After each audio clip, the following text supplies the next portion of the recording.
that I would think about giving the money to her if he was honest. So he admitted where he got it from. And he goes, "You lied to me." I was like, well... You say, thought about it. Not to mention, I can lie to him. Yeah. Like... Deception. That was Kyle Walker of the Orange City Police Department of Florida. In that clip from a previous video, he was bragging to other officers about lying to a citizen that he had stopped and violating his Fifth Amendment rights. Here we're looking at Kyle's car, parked here abandoned behind the police department. Kyle's not at work, and this car isn't at his house. There it is, number 25. We've seen this vehicle many times on this channel. Most of the times we've seen it, it was running from us as we just attempted to have a conversation with its driver, Kyle Walker. But why? Why is it here collecting dust? Where's Kyle? Let's go inside and find out. It could be that Kyle's on vacation. See, they have assigned take-home cars here, so the vehicle is always with the officer. But if they go on vacation or something like that, they can't leave the car at their house. And it would be parked here like Kyle's is now. So, yeah, maybe he's on vacation. Good, how are you? Good. Hey, Kyle Walker, is he still employed here? He's not. He's not. Uh-oh. How long has he not been employed here?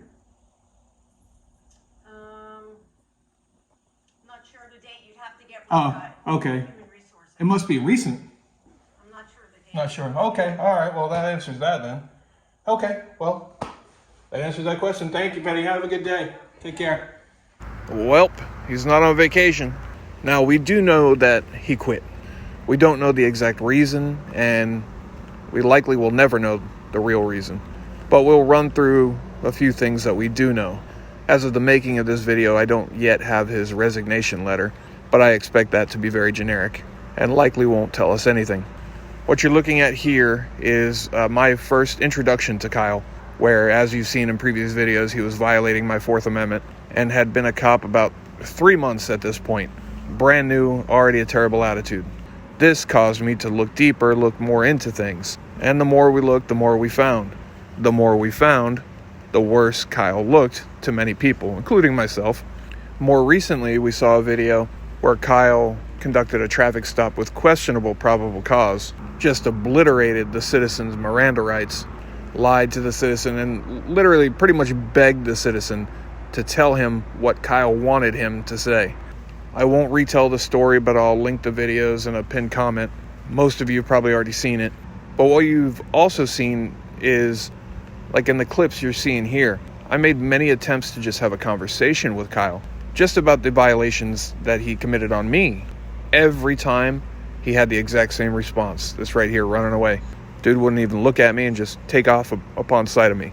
What he never realized is I was just trying to have a conversation that could benefit him if he allowed his ego to simmer down now and allow himself to be educated. But it's my opinion that his department, or his previous department, is setting him and others up for failure.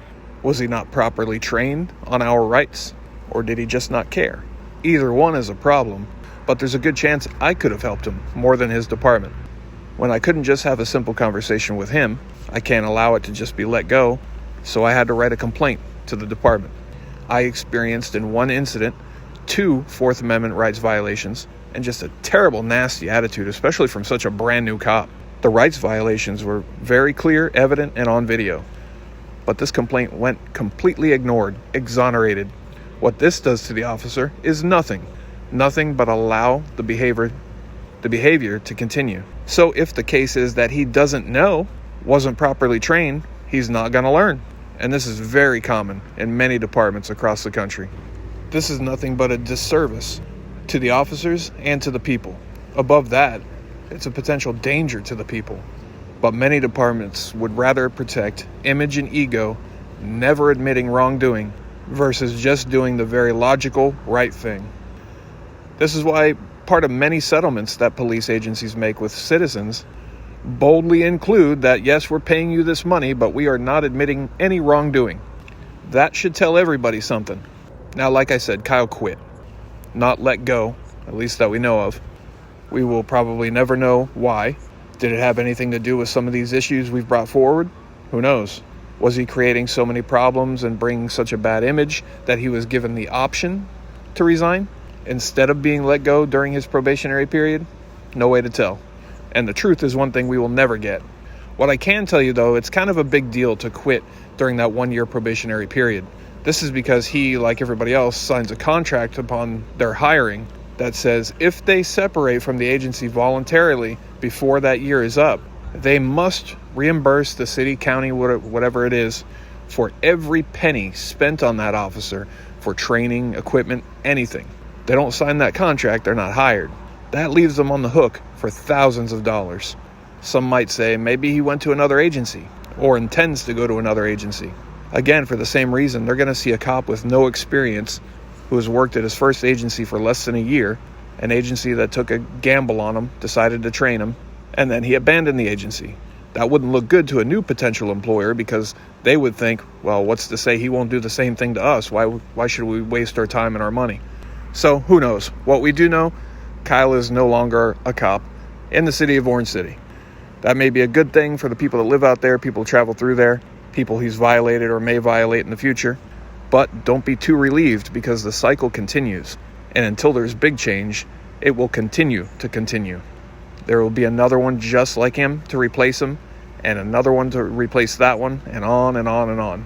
Until cops and agencies decide to remove ego and image from their priorities list and realize that they would earn respect for admitting wrongdoing, listening to citizens and fixing issues instead of ignoring them, moving them, or hiding them, nothing can change.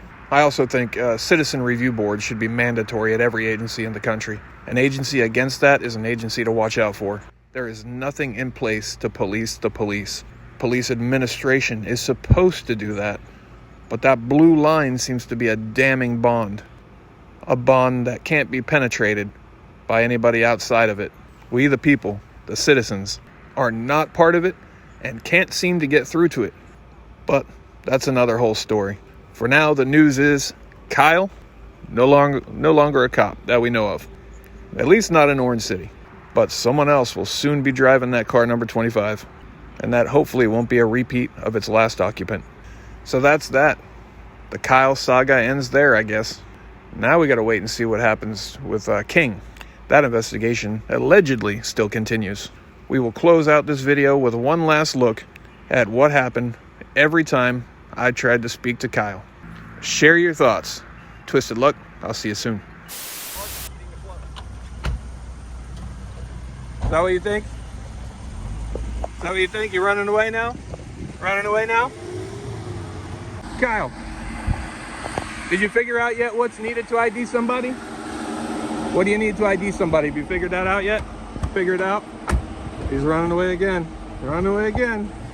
That's how he rolls. How he rolls. Here I've spotted Kyle, outside his vehicle and in his natural habitat, conversing with another of his species. If he spots me upon my approach, he surely will flee. Ah, damn it. What's up, Kyle?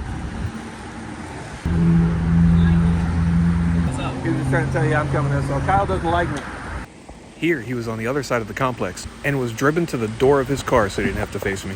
You know, I'm just trying to have a conversation with you, right? That's all I've been trying to do. Have a conversation with you. That's all I've been trying to do. Hey, Kyle. You won't even look at me?